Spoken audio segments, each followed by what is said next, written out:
Thanks for plugging in to Rethinking the Dollar. I'm excited to have my guest, Jordan Eliseo, sit down with us today to discuss his new book, Dire Straits, Money for Nothing, Debt for Free. I'm sure you're going to find this to be very edutaining. Click the subscribe button below for RTD interviews as well as more monetary news to come. Enjoy this interview. Welcome to Rethinking the Dollar. Today I'm excited to have my guest, Jordan Eliseo. Jordan has been in the financial industry since 1997, where he started with BT Financial Group. He spent several years managing investment analytics for companies including Deutsche Bank, JP Morgan, as well as a couple companies in Sydney and London, before taking up a role at AMP Capital in 2010.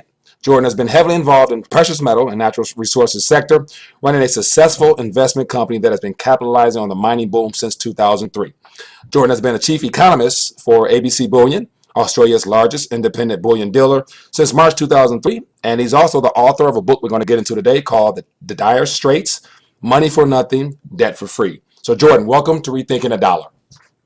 My absolute pleasure to be here. Thank you for the invite. I'm really looking forward to our conversation. Yes, definitely. And so I came across a commentary that you had not long ago, and the story that you portrayed in your experience being in the precious metals industry as well as having a financial background was very intriguing, to where I'm like, this is one guy who has a great story that I want to get in touch with. So I appreciate you sitting down with me. So pleasure. Without further Absolute ado, pleasure. give me a little bit of your background, how you arrived in the financial industry and then to the precious metals sector. Give us a little background as to who Jordan is.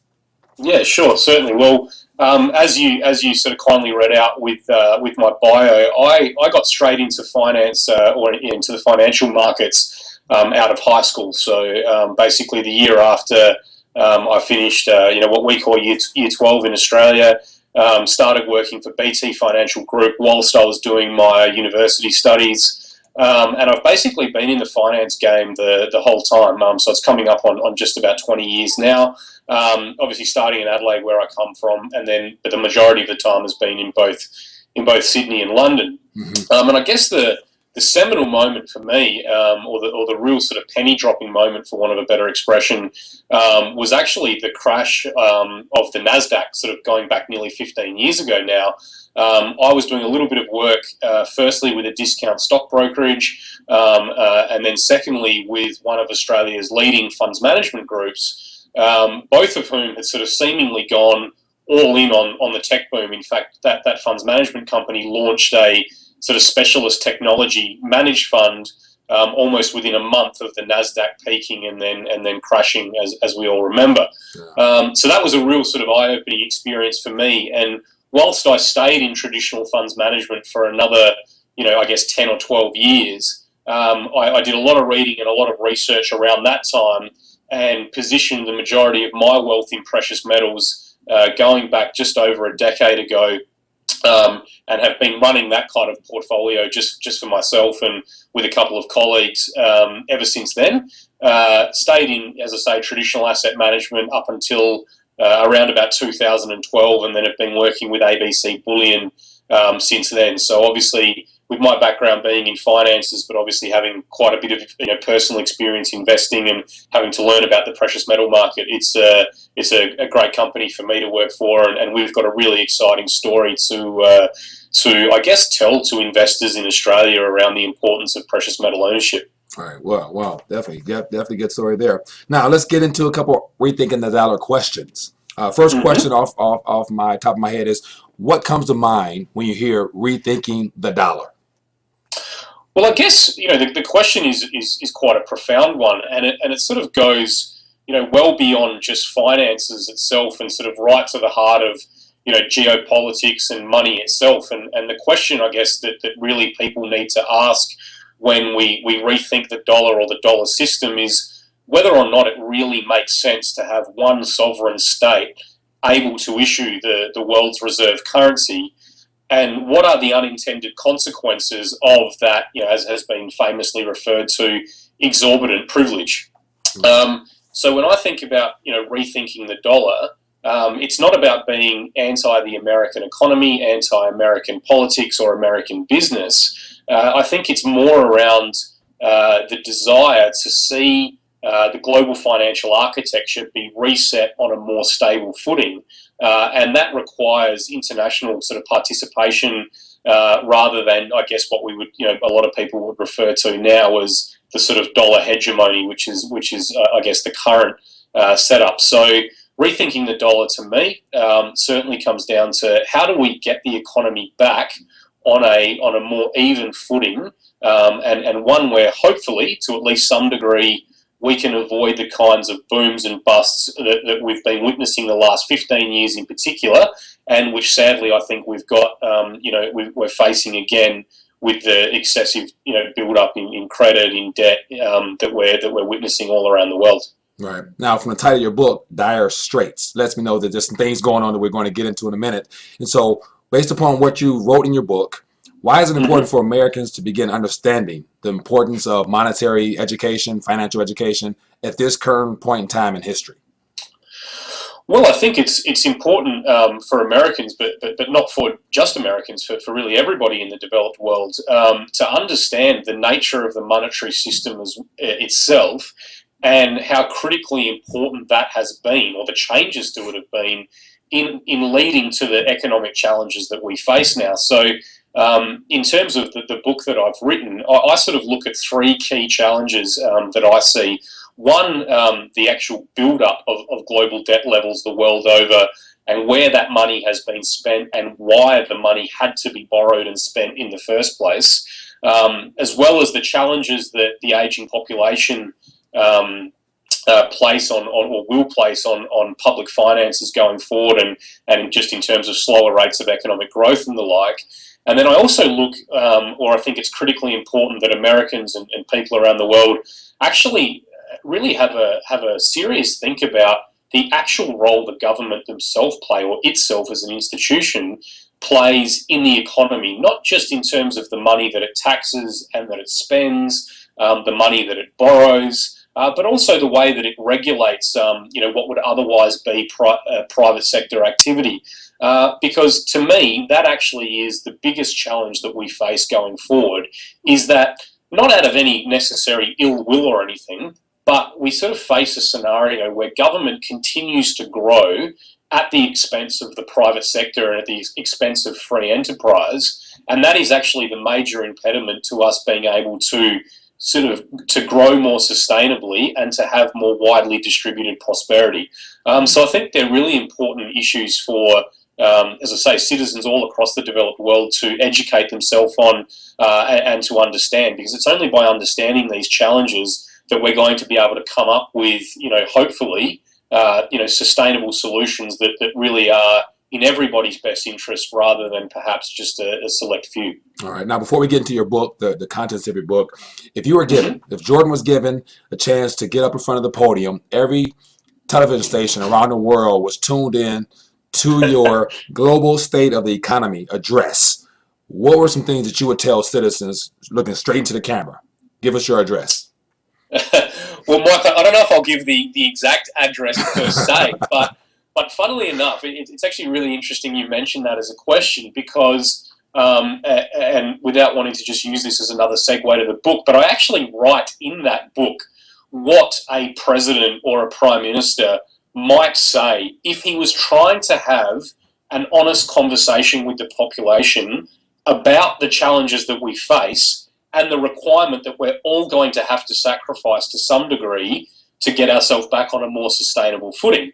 And funnily enough, the actual introduction to that theoretical, speech, for want of a better expression, actually starts with an actual speech that now President Obama made several years ago when he was first running for office, and when he spoke about the challenges of too much debt and how it was irresponsible to borrow from the Social Security Trust Fund, how it was irresponsible to add to the debt burden that the children and grandchildren of not just America, but the entire developed world will face. So, funnily enough, I actually used his words to get things started. Of course, unfortunately, he hasn't followed through on the change that we were supposed to be able to believe in. Right. But what he actually said was pretty spot on several years ago. Problem is, we haven't actually implemented that. So if I was in that position, I would basically point out that we all need to basically tighten our belts, And really, the only way to put our economy back on a more sustainable footing is by either cutting spending and raising taxes, or some combination of the two. The only other option is that we continue with this delusion that we can continually print money to keep the game going, and that is ultimately going to lead us to a far worse place than having that honest conversation, which we desperately need to do today. Right. Now, Dire Straits, money for nothing, debt for free. What made you decide to come up with, well, how did you come up with that title?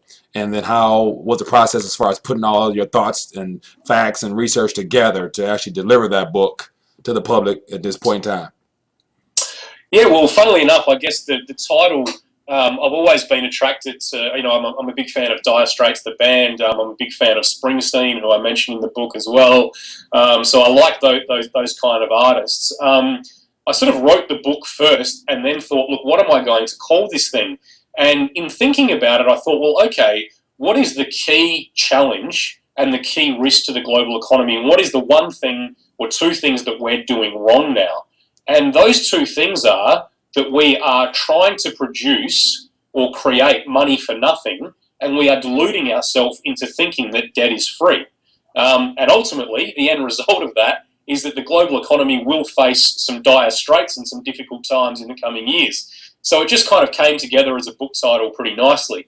In terms of why I wrote it, look, as we discussed earlier, I've been in the market now for just over 20 years, or just under 20 years, and it is essentially a summation of the observations and the things that I've come to learn over that period, and my understanding of how the economy and asset markets interrelate, and the involvement the government is having on that.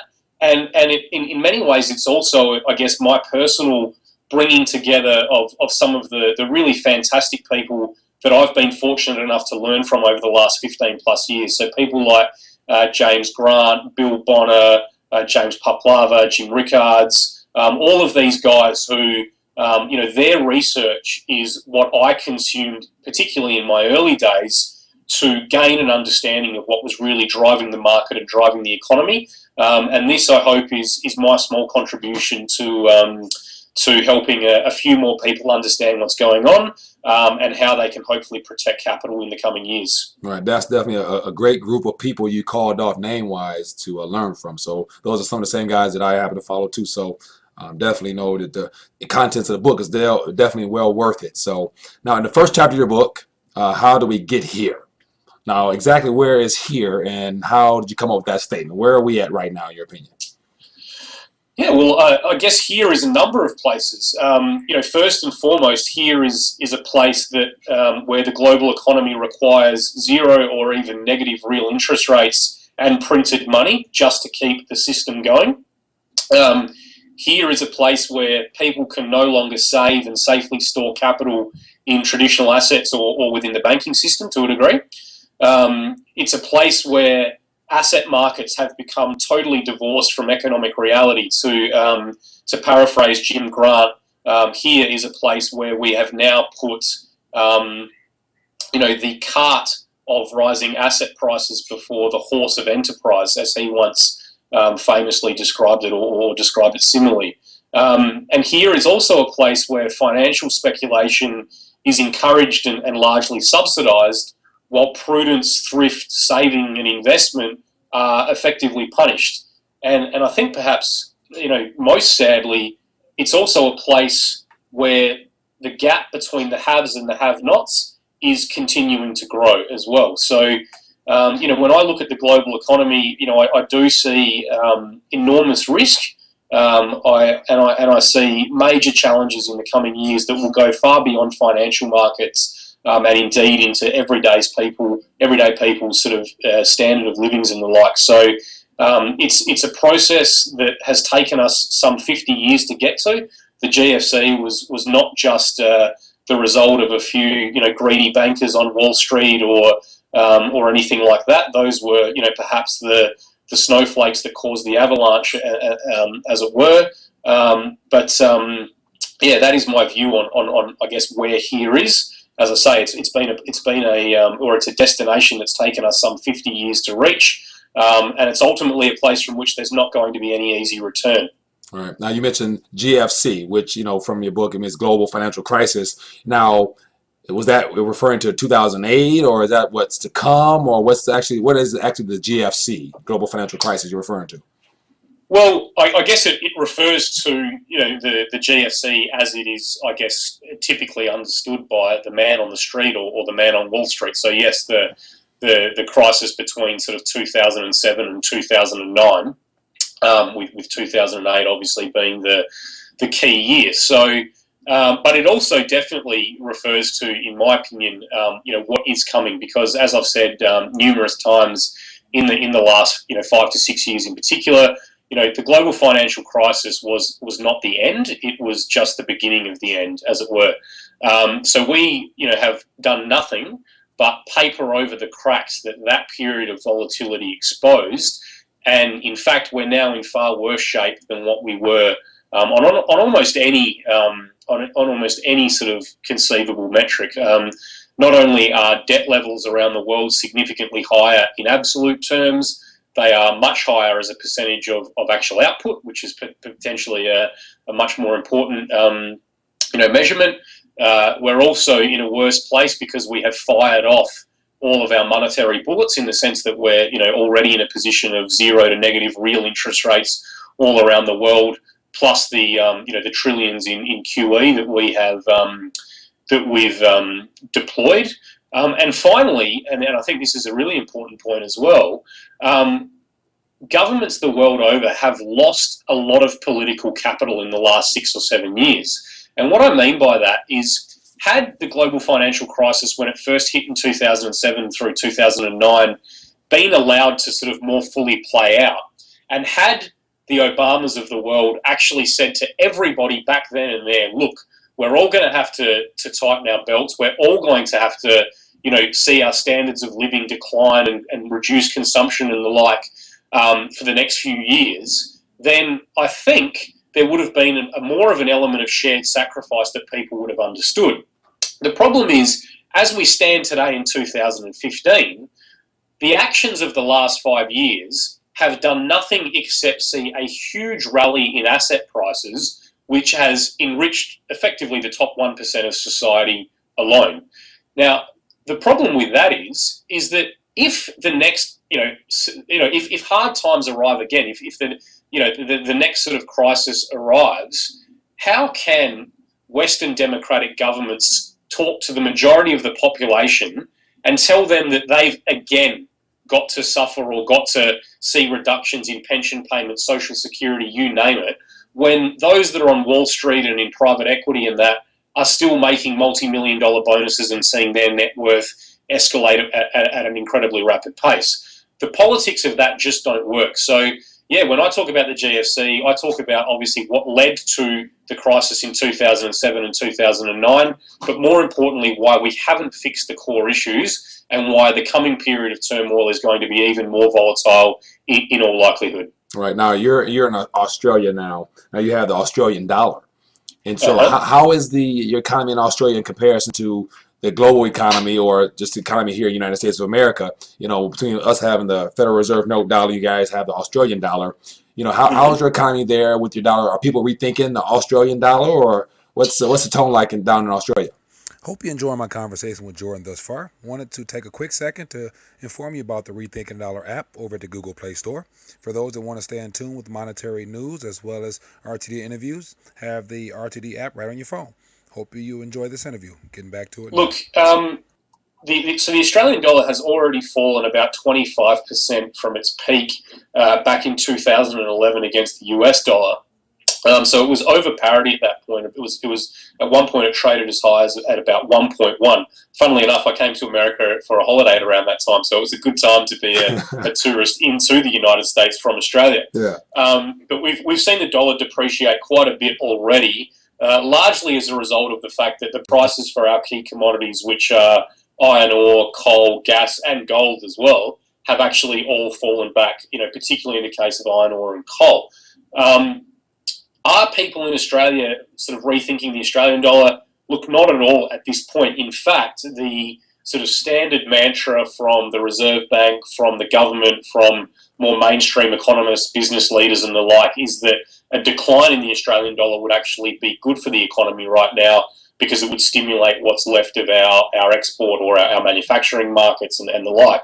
But in terms of where we are now in Australia, I in many ways think that we are 5 to 6 years behind the rest of the developed world, including North America. And what I mean by that is that whilst you guys faced a, obviously very, very severe period of volatility back in, 2007 through 2009, we were luckily able to largely sidestep that period of volatility. But I suspect the global financial crisis is effectively making its way down under now. Our mining boom is over. Business capital investment is plunging in Australia. Unemployment is rising. Real wage growth is negative. And half the country actually cannot save a cent from one day to the other. So there's very, very little in the way of actual, what I'd call spendable savings, for want of a better word, to go and stimulate the economy. And even housing, which has been the one bright spot for the last few years in terms of construction, is looking like it's going to peak this year in terms of the actual number of new homes and that being built.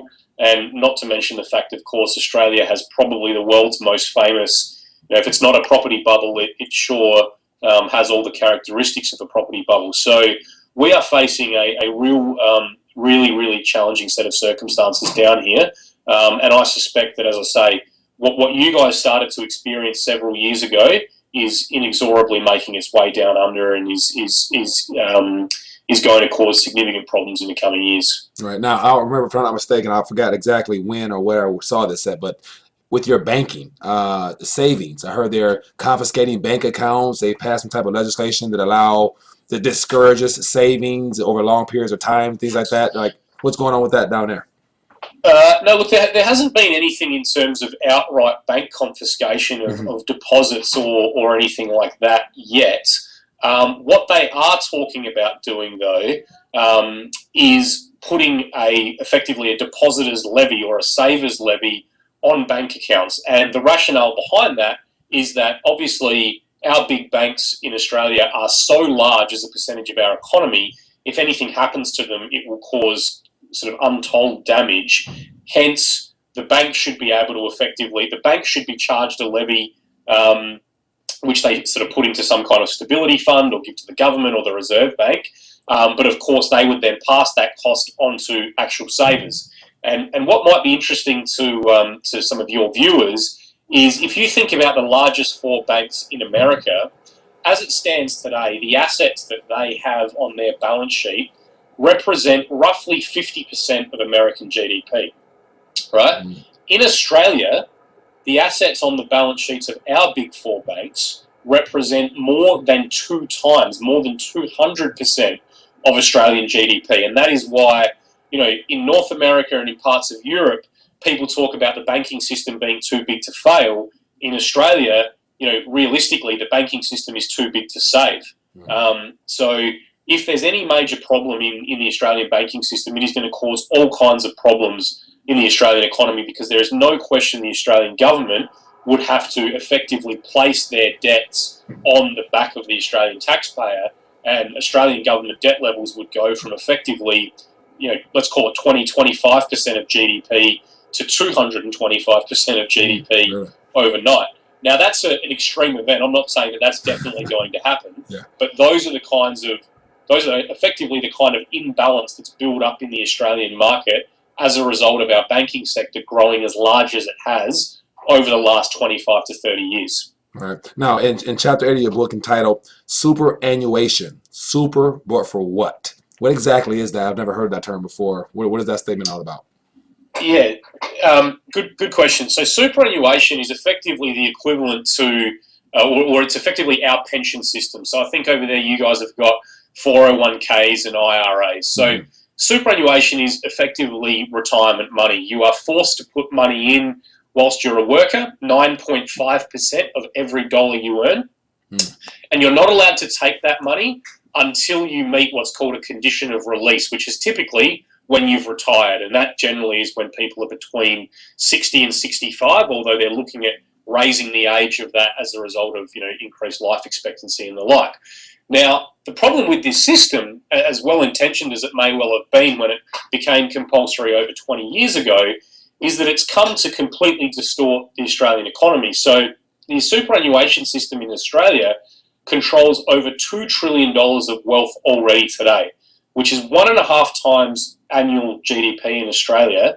And in terms of its notional dollar value or its nominal dollar value, it's the 4th largest pool of retirement funds in the world, even though we've only got 22 million people living down here, right? And that's what happens when you force essentially 10% of the productive income of the country to be poured into this system year in, year out.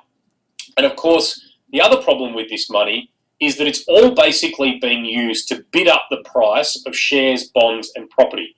So a lot of it is not necessarily getting down to small business and to entrepreneurs who would like to be able to access capital so they can go and start new businesses or grow businesses that are in their infancy. It's just being used to prop up the price of pre-existing assets of the largest companies on the market, the bond market, existing property dwellings, you name it. So it's basically become a real problem and a real distorter of the Australian economy. And the only people that it's actually enriching are the people that manage the money, because they basically get a guaranteed 10% pay rise each and every year, even if they don't make you, the end investor, 1 cent. And that's basically why I say, the system is super, but you've got to ask who it's really super for. Mm-hmm. It's not the actual average Australian, it's the people that are actually managing this $2 trillion pool. All right. Now, with all things going on globally, 0% interest rates for the most part, debt is too big to be repaid. How does all these things really affect a citizen's money, savings account, bank accounts, and if things were to go wrong, as this GFC that you mentioned, how does that really affect everybody's savings, retirement, superannuations, things like that? If things were to go under, would they confiscate that $2 trillion, or what are your thoughts there? Look, I don't think it's about outright confiscation per se. What I would suggest, or what I suspect would happen in another real risk-off GFC style environment, is that you would see governments enact legislation which would force a percentage of that pool of money to be directed towards government bonds, which would essentially give them funding. And of course, they would wrap themselves up in the flag and say that it's patriotic to give your money to the government so that they can spend it on, perhaps new infrastructure or even just handouts to people that are suffering, through job losses and the like. So I don't think it's so much about outright confiscation as it is, as I say, legislation coming in which would effectively push more money into the government's coffers. As to the other implications, though, I think the reality is if people take an objective look at where the economy really is today, and they then marry that up with an objective look at where financial market valuations are today, they should realise, or they should come to the conclusion, that we are facing what I believe is unquestionably the worst decade ahead for protecting, let alone growing capital in traditional assets. Something far worse than what the Great Depression offered and what occurred during the 1930s or through the stagflationary 1970s. So the key question that I believe investors need to ask themselves is, how do I at least protect what I'm holding on to now through this coming period of difficulty? Because it is going to be very, very difficult to, as I say, grow, or almost impossible to grow, very, very difficult to even protect your existing capital and therefore your standard of living through this coming 10 years when we think of the unresolved challenges the economy faces and the valuation point for financial markets today. Right. Now, you mentioned the worst decade ahead. So that's pretty strong, saying that something's coming that's going to reshape and reshake up things like never before. Now, as we get closer to the end of our discussion here, we draw it close to the end of your book. Now, let's get into some solutions on ways and alternatives to preserve, as well as to possibly create some opportunities to coming out on the other side, if I could say that, ahead, or being able to hold on to something that you've worked so hard for. Let's go to the back of your book. Give us some solutions and some alternatives and opinions that you have in regards to preparation for what's going on. Sure. Yeah. Look, maybe I should just clarify that earlier comment to say the most challenging environment or the most challenging decade ahead. Okay. It is just not going to be easy, and that's something that even more traditional economists, fund managers, hedge funds are acknowledging. So I don't think that's a very radical comment to make that. Mm-hmm. In terms of solutions to actually protect capital, look, obviously I've had the lion's share of my wealth in precious metals for over a decade, and I continue to do that today.